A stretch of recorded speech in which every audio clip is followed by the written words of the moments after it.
नमस्कार प्यारे दर्शकों, नक्षत्र तक आपका अपना यूट्यूब चैनल। मैं आदित्य द्विवेदी, आपका ज्योतिष मित्र। आज एक नए विषय वस्तु के बारे में आपको जानकारी देंगे। आपकी कुंडली से जुड़े हुए विषय वस्तु के बारे में ही जानकारी देंगे। उसके पहले अगर आप अपनी कुंडली पर परामर्श चाहते हैं, खराब ग्रह दशाओं का उपाय जानना चाहते हैं और रत्न रुद्राक्ष आदि के बारे में जानना चाहते हैं तो आप 7800771770 पर कॉल कर सकते हैं, व्हाट्सएप कर सकते हैं। कॉल करके व्हाट्सएप करके आप शुल्क और परामर्श की प्रक्रिया आदि के बारे में जानकारी प्राप्त कर सकते हैं। चलिए शुरू करते हैं। आज के एक नए रोचक विषय वस्तु पर चलते हैं।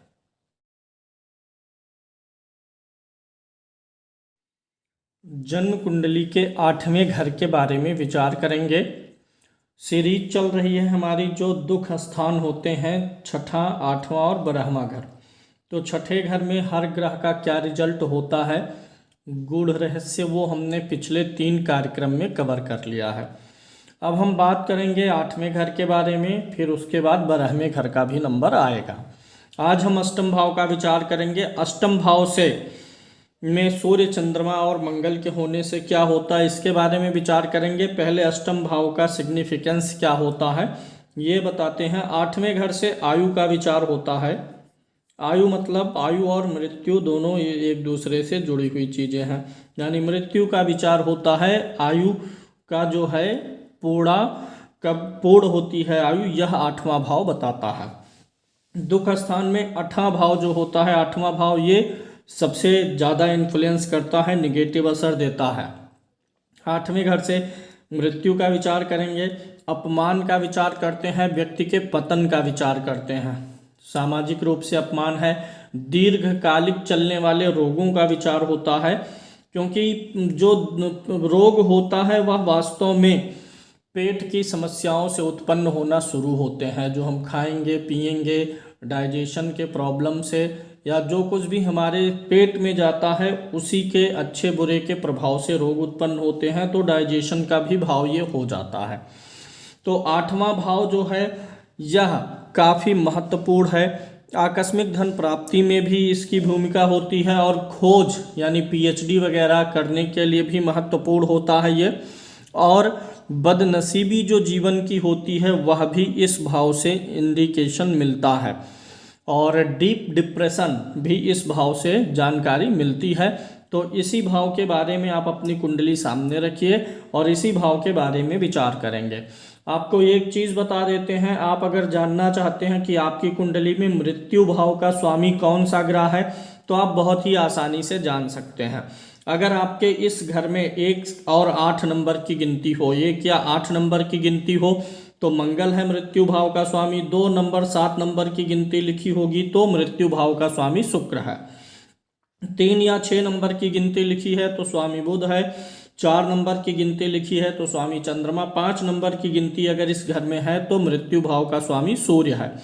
10-11 नंबर की गिनती लिखी हुई है, 10 या 11 नंबर तो स्वामी शनि होगा मृत्यु भाव का। और अगर 9 या 12 नंबर की गिनती लिखी है तो यह जो है स्वामित्व बनेगा गुरु का। काल पुरुष की कुंडली के अनुसार देखते हैं तो 8वां घर यानी 8वीं राशि भी यहाँ काल पुरुष की कुंडली में 8 नंबर की गिनती पड़ती है काल पुरुष से। आपकी कुंडली में जो गिनती पड़ी हुई है उसे ही आप जानिए, लेकिन 1 नंबर अगर आपके यहाँ लिखा है, 7 नंबर 6 नंबर तो आप उसे देखिए। लेकिन हिडन रूप से छिपा हुआ रहता है इस घर में 8 नंबर की गिनती भी। तो 8 नंबर की गिनती में क्यों बता रहा हूँ कि इस घर में छिपा हुआ है। सबकी कुंडली में 8 नंबर का खाना है तो 8 नंबर की गिनती भी काल पुरुष के अनुसार होती है। ये अभी आगे क्लियर होगा जब हम ग्रहों के फल पर आएंगे। सबसे पहले मैं ले लेता हूँ सूर्य को। अगर 8वें भाव में सूर्य है तो क्या होगा। सूर्य क्या है, रोशनी का ग्रह है और 8वां भाव अंधेरा होता है, गहराई का होता है, पाताल का होता है। तो रोशनी का ग्रह जो जीवन में ऊर्जा फैलाता है, सूर्य ऊर्जा फैलाएगा, कॉन्फिडेंस देगा, मान सम्मान देगा और राजनीतिक रूप से और सरकारी अधिकारियों से, अपने बॉस से अपने अधिकारियों से लाभ देता है, वह पड़ गया है अष्टम भाव में। यानी जो सूर्य चमकीला ग्रह है वह आपकी कुंडली में गड्ढे में चला गया है, बहुत नीचे दब गया है। यानी जो सूर्य का प्रकाश है जीवन में, आठवें भाव में सूर्य होने से वह प्रकाश आपके जीवन में पूर्ण रूप से फैल नहीं पाता है। यानी व्यक्ति की यश और कीर्ति सूर्य के माध्यम से फैलने में तकलीफ हो सकती है। अब यहाँ पर सूर्य जब बैठता है तो सूर्य द्वितीय भाव को भी देखता है। यहाँ पर पाताल से दृष्टि डालेगा, धन भाव पर उल्टी दृष्टि डालेगा। अच्छा, एक चीज़ मैं आपको बहुत रोचक चीज़ें समझाऊंगा कि हर ग्रह जो होता है जहाँ बैठा होता है वहाँ से सातवें घर को पूर्ण दृष्टि से देखता है। जब भी कोई ग्रह लग्न से यानी पहले घर से दूसरे, तीसरे, चौथे, पांचवें और छठे घर में जब होता है तो जहां होगा वहां से सातवीं दृष्टि वो डालेगा। जैसे लगन में बैठा ग्रह है, यहाँ देखेगा, यहाँ का ग्रह यहाँ देखेगा। तो लगन से लेकर के छठवें घर तक जो ग्रह बैठे हैं उनकी दृष्टि जो होती है वो सीधे क्रम में देखते हैं, यानी बहुत इजी गोइंग उनकी दृष्टियां हो जाती हैं। लेकिन जब छठा घर बीत जाता है, सातवें घर का स्वामी, आठवें घर का स्वामी, नौवें, 10वें, 11वें और 12वें घर का स्वामी अपने सामने वाले भाव को देखता है तो उसकी दृष्टियां जो होती हैं वो ज़्यादा घुमावदार हो जाती हैं। आप ऐसे समझिए, जब यहाँ कोई ग्रह होता है तो वह अप साइड में देखता है, ऊपर सीधे सीधे दृष्टि पहुंच जाती है। और जब कोई ग्रह यहाँ होता है छठे, सातवें, आठवें, नौवें, 10वें और 11वें भाव में, तो वह ग्रह जब अपने सामने वाले घर को देखता है तो उसे नज़र झुकानी पड़ती है। जब यहाँ का ग्रह यहाँ देखेगा तो नज़र झुकाएगा। यहाँ का ग्रह दसम का ग्रह जब चौथे भाव को देखता है तो नज़रें झुकाता है, तब पूर्ण दृष्टि डाल पाता है। और इन भावों का जो ग्रह होता है वो नज़रें उठाता है और तब पूर्ण दृष्टि डालता है। तो यानी इन भावों में बैठे हुए ग्रह जो सातवें भाव को पूर्ण दृष्टि से देखते, वो नज़र उठा के देखते हैं। और इन घरों में बैठा हुआ सातवें, आठवें, नौवें, 10वें, 11वें, 12वें भाव का ग्रह सामने वाले भाव को जब देखता है तो नीचे दृष्टि करके देखता है। तो ये गूढ़ रहस्य, इन दृष्टियों के रहस्य के बारे में पीछे कार्यक्रम में बात की गई है, आगे फिर भी वीडियो इसके बारे में लाएंगे।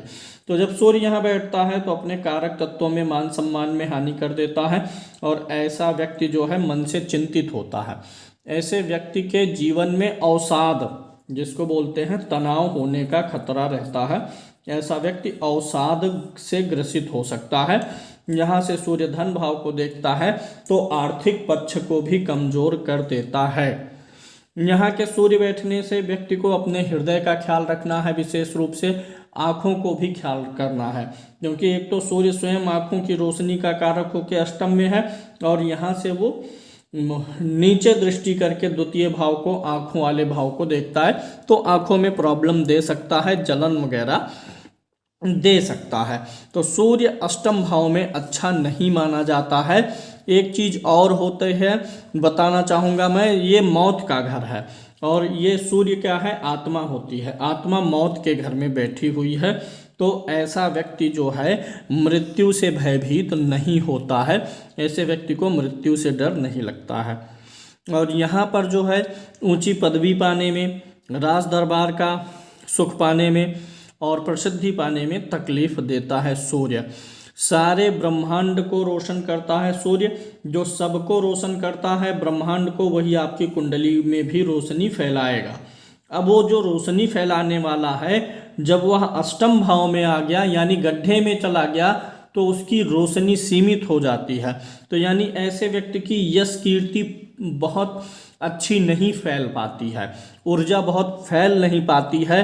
तो इस भाव का सूर्य जो है, जान लीजिए आठवें घर में पड़ा हुआ सूर्य सूखे वृक्ष जैसा हो जाएगा। और अन्य भावों में है, लगन में है, चतुर्थ में, पंचम में, एकादश में, अन्य भावों में ये हरा वृक्ष है।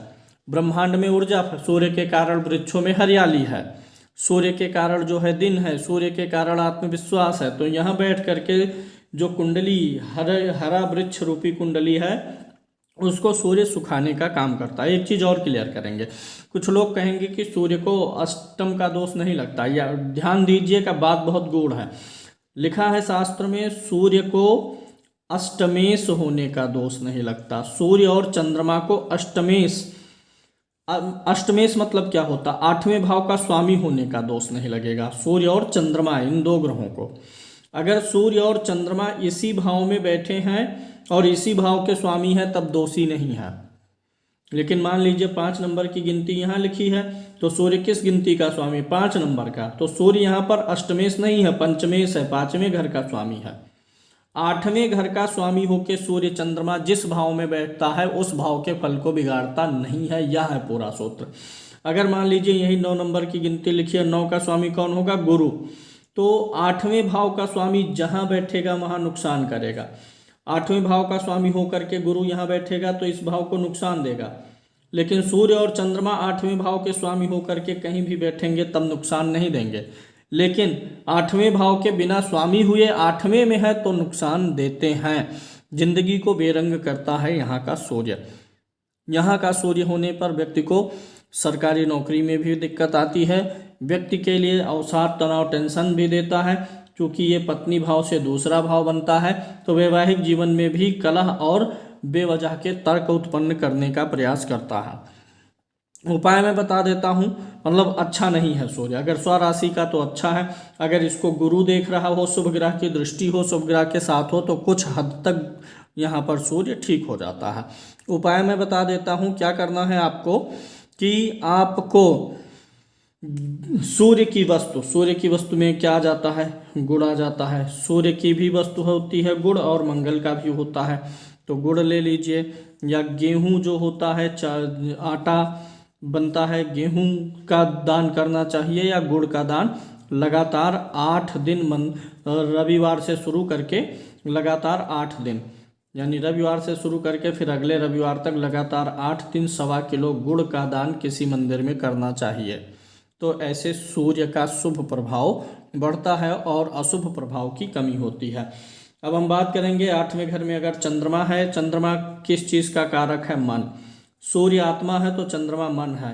अगर किसी भी कुंडली में मन और आत्मा मजबूत हो तो अन्य ग्रहों का अच्छा रिजल्ट मिलता है। दुर्भाग्य से अगर किसी कुंडली में सूर्य और चंद्रमा दोनों पीड़ित हो जाए तो राजयोग भंग हो जाते हैं। अब अगर चंद्रमा यहाँ पर बैठा हुआ है तो यहाँ का चंद्रमा व्यक्ति को कल्पनाशील बनाएगा। और चंद्रमा जो है बालारिष्ट का भी ग्रह है, जिसके भी अष्टम भाव में चंद्रमा होता है, या लग्न कुंडली में या चलित कुंडली में, तो आप देखेंगे कि ऐसे लोग बचपन में बहुत बीमार रहा करते हैं। उम्र के 6 वर्ष तक तो विशेष रूप से, और जन्म के समय भी उनकी स्थिति गड़बड़ होती है, ट्रीटमेंट देना पड़ता है, तब जाकर के वे जीवित बचते हैं। तो अष्टम भाव का चंद्रमा अच्छा रिजल्ट नहीं देता, खासकर आयु और स्वास्थ्य के मामले में परेशानी पैदा करता है। अब यहाँ का अगर चंद्रमा है, 8वें भाव का चंद्रमा है, तो चंद्रमा के साथ अगर राहु बैठ गया, शनि बैठ गया, मंगल हो गया, सूर्य हो गया, केतु हो गया, या इन पूर्व ग्रहों की दृष्टि आ गई, तब तो आयु और स्वास्थ्य में बड़ी पीड़ा दे देगा। अगर शुभ ग्रह जैसे गुरु बैठ गया, शुक्र बैठ गया, बुध बैठ गया, दृष्टि हो गई, तो स्वास्थ्य के लिए अच्छा होगा, आयु भी बढ़ाने का काम करेगा, हालांकि छोटी मोटी बीमारियां भी देख करके आपको उबार लेगा। लेकिन अगर चंद्रमा पीड़ित है अष्टम भाव में तो ऐसे व्यक्ति को बालारिष्ट होता है, यानी बाल्यकाल में उसके जीवन में अशुभ घटनाएं घटित होती हैं। अगर यहाँ पर चंद्रमा बैठा है, चंद्रमा किस चीज़ का ग्रह है, जल का, और अष्टम भाव भी गहरा स्थान है, तो अगर चंद्रमा यहाँ पर बैठा हुआ है और जल तत्व की राशि में बैठ गया, जो 8वें भाव का स्वामी है वह भी बिगड़ा हुआ है, तो ऐसे व्यक्ति को जलीय जीव जंतुओं से खतरा होता है।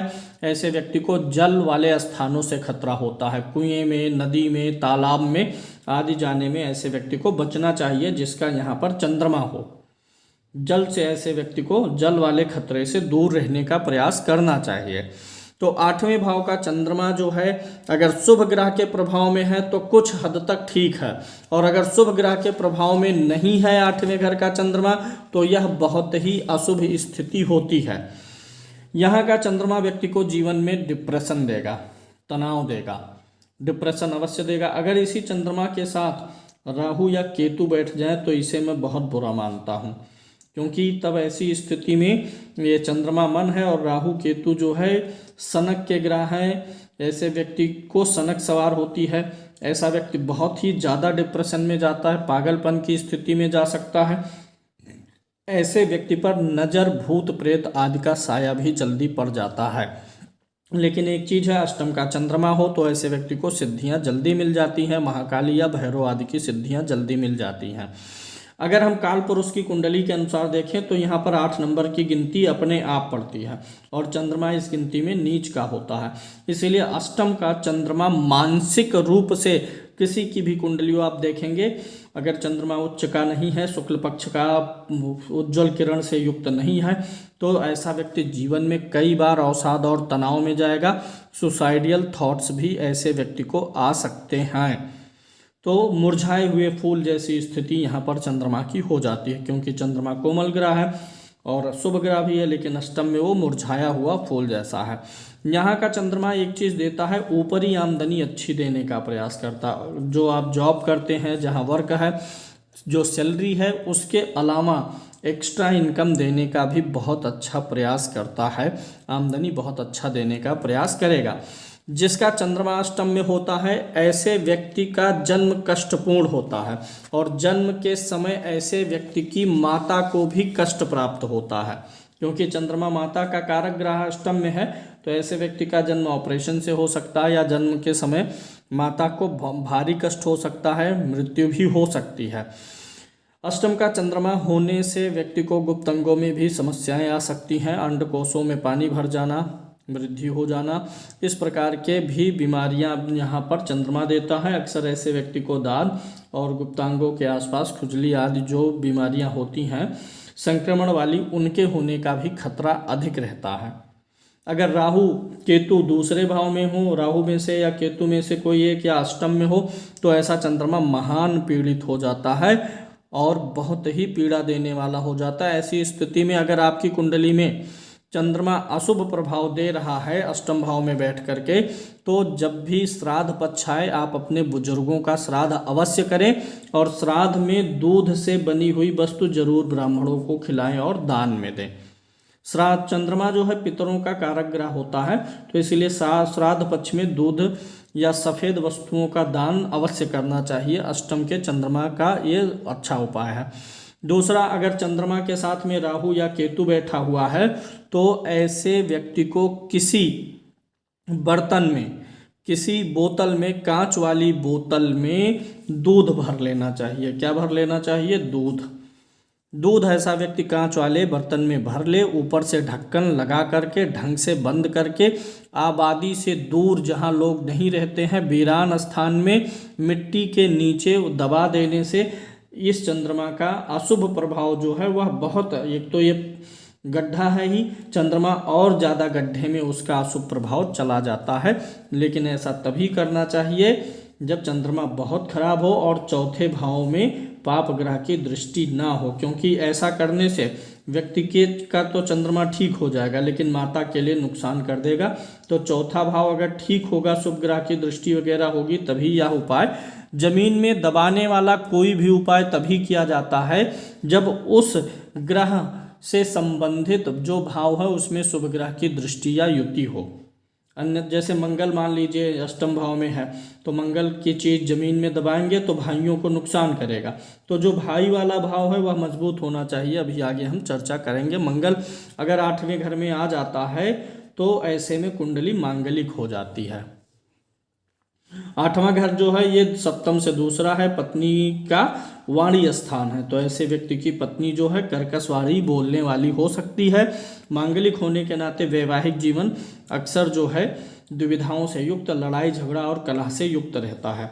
अष्टम भाव जो है यह अगर आप देखेंगे तो 9वें भाव से, 9वां भाव जो पिता का भाव है, यहाँ से 12वां भाव पड़ता है।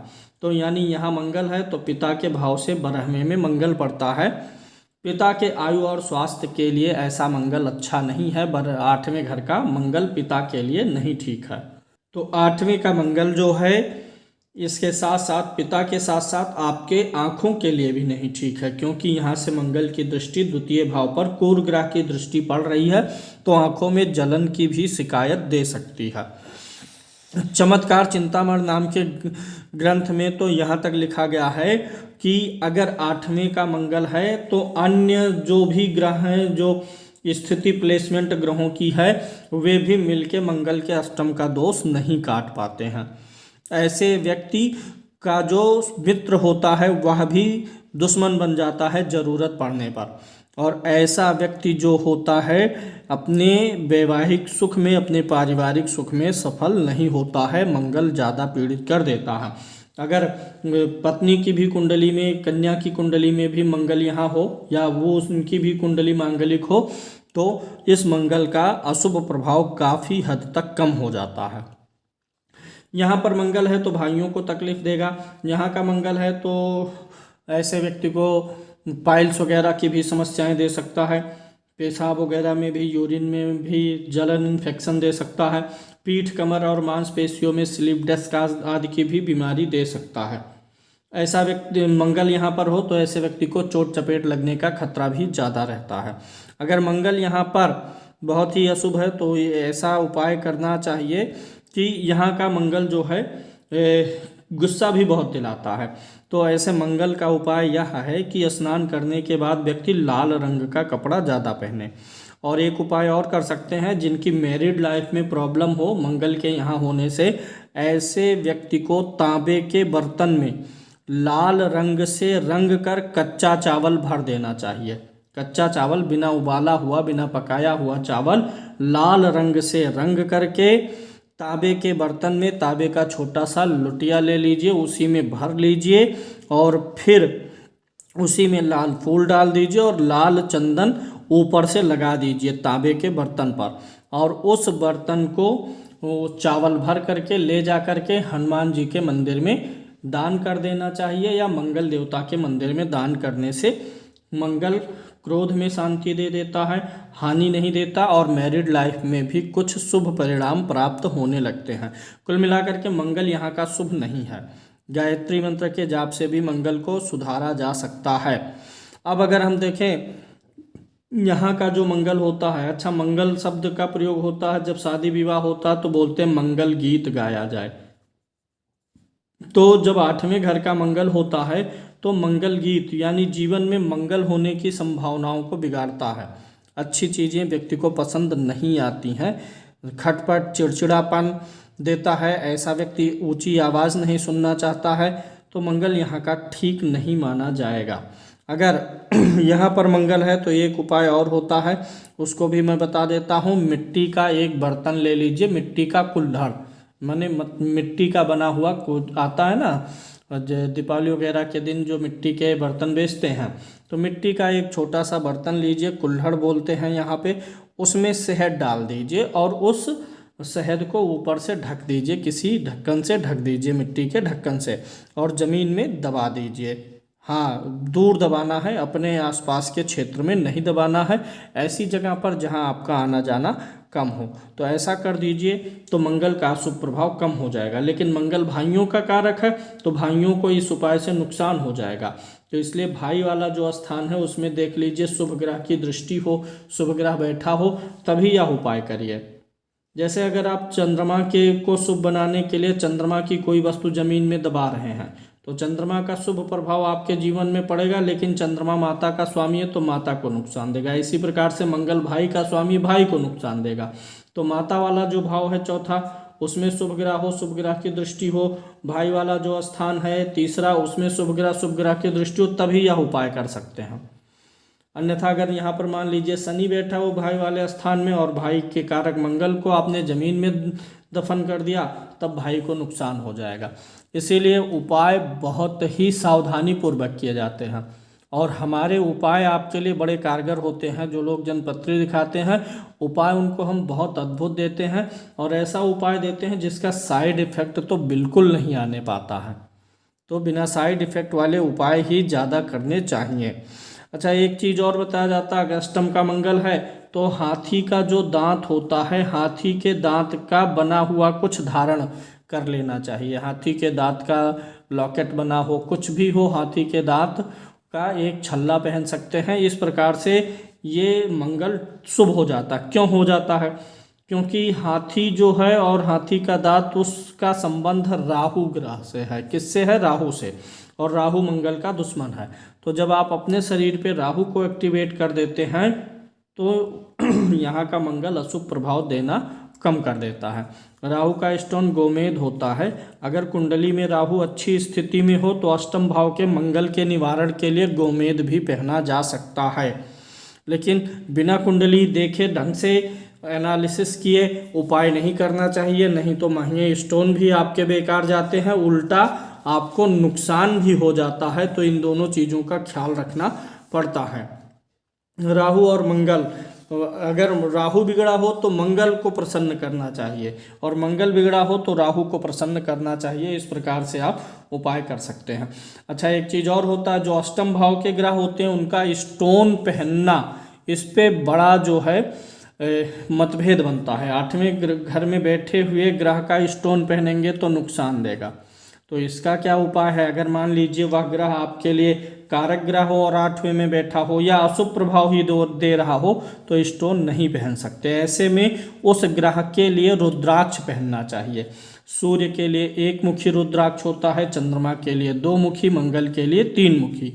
तो इन जो भी ग्रह अष्टम में हो, हम तो कहते हैं कि आपकी कुंडली देख लीजिए और छठे भाव में जो ग्रह हो, 8वें में जो ग्रह हो और 12वें में जो ग्रह हो, उन छठे, 8वें और 12वें में स्थित ग्रहों का रुद्राक्ष कवच बना करके गले में पहने। सिर्फ सादा रुद्राक्ष नहीं पहनना है, कवच बनवा के पहनना है।